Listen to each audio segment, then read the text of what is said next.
They want the organs from certainly from all children, but especially the people who are 16 to 30. See, and you cannot get any organs from a cadaver.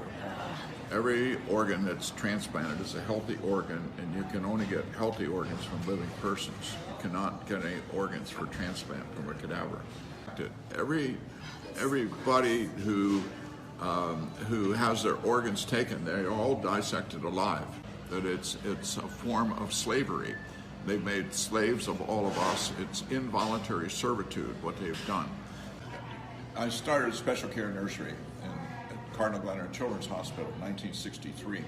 And we were instrumental we helped invent the ventilator. We invented how to take blood pressure on premature babies. We were the ones that invented nutrition in the vein. We identified the need for magnesium, the need for zinc, the need for copper. Wow. And we did it with metabolic beds. We did every intake and output and did these things. So we were a leader in the field of neonatology. The hospital still is a leader.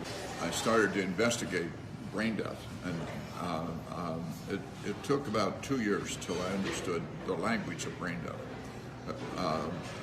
Brain death is a lie.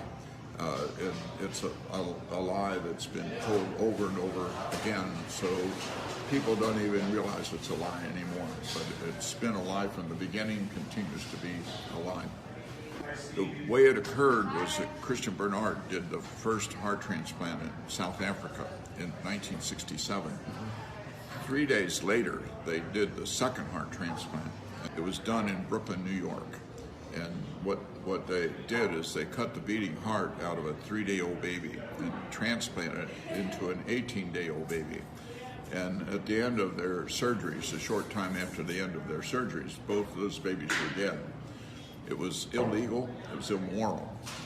And so they had to do something to make it legal. And so what they did is they set up a committee at Harvard, and the committee invented brain death. The committee did not do studies on dogs or cats or rats. They didn't collect data on human beings, they just invented brain death. And they had no patient data, they had no basic science studies. A lot of people think that brain death means flat brain waves.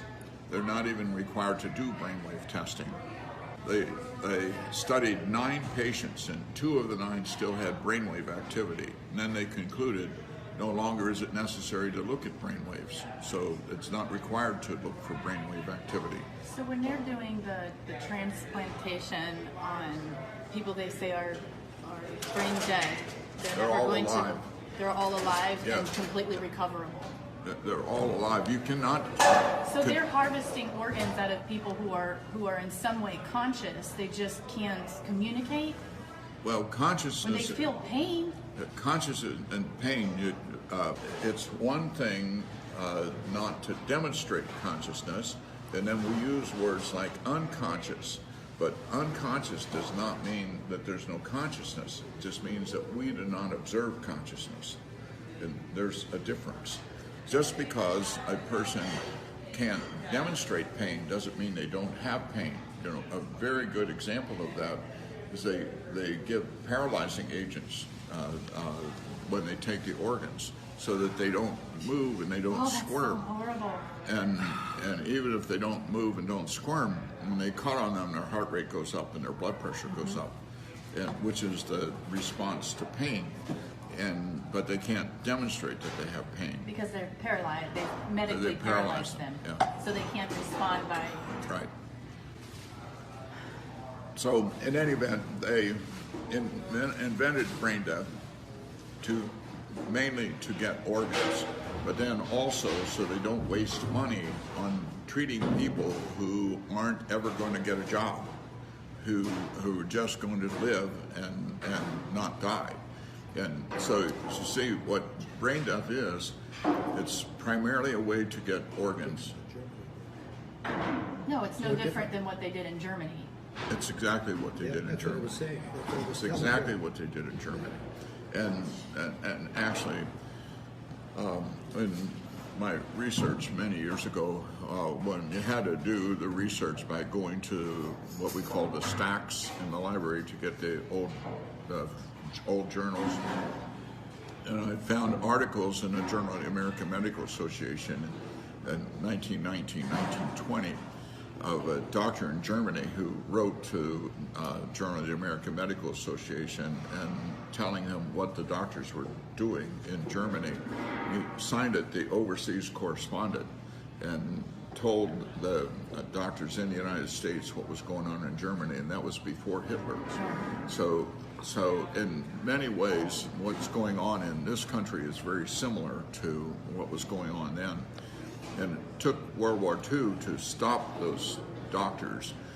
But then what happened was that their records all went to the Russians. But no, I thought that through the Operation Paperclip, that the doctors, we brought the German doctors to the United States.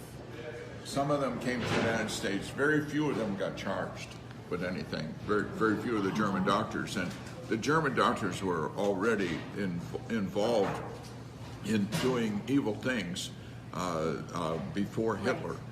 Remember, I told you in 1920, Hitler didn't come into power until 1933 or 34. And Hitler was elected, by the way. Okay. Sure, yeah. He was elected and then became the dictator.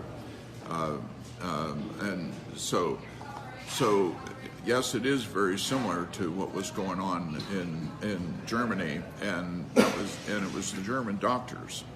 And I'm not opposed to doctors for lots of reasons, and I'm excited about many of the advances that have happened in medicine. But there's a fine line, though. There's an ethical and a moral line. Ethical and moral line. You know, those are rooted in words. One is Greek and the other's Latin, and they are very similar in the sense that they both revolve around how one ought to behave. And ought is a very special word. It's rooted in the word owe. So it's how the doctor ought to behave because he owes it to his patient to behave in a certain way. So ethics and morals. And so what they've done to that, and like when I went to college into medical school, I learned ethics.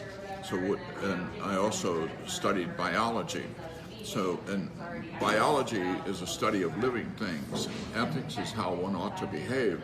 So what they've done is put together bioethics, and they're like water and oil. They don't mix.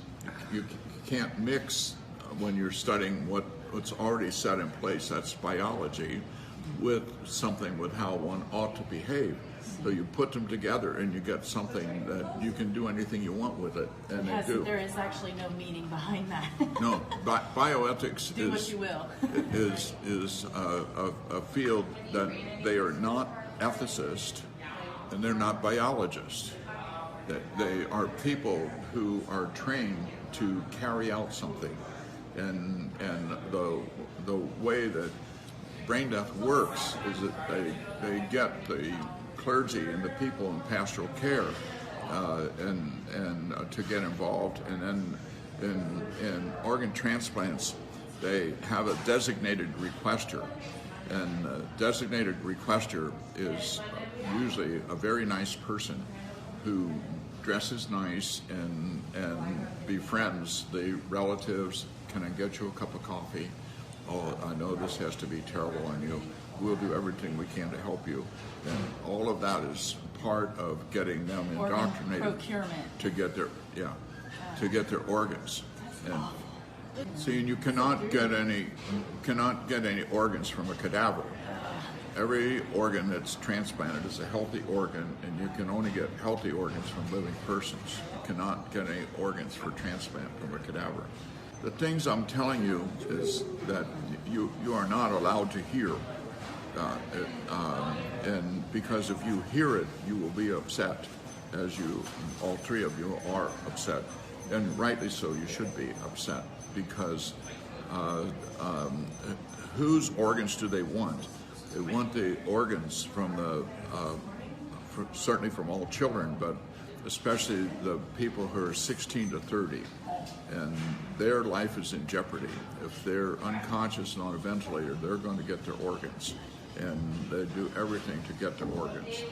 And once the organs are taken, you can't bring them back to life. And so what they do is they tell the relatives, well, you know, your daughter Sally would really like to do something good, and this is a way to make something good out of this tragedy, or your son, and while they have been getting organs from accidents and gunshot wounds, they now get more organs from overdose of drugs than they do from accidents and gunshot wounds combined. There are 8 deaths a day from overdose in Ohio, and they get their organs is what they want. They're giving the policemen the Narcan to counteract the drug, which gets them into the emergency room, but it doesn't save their life. It gets them in the emergency room, and they still get their organs. And so It's so diametrically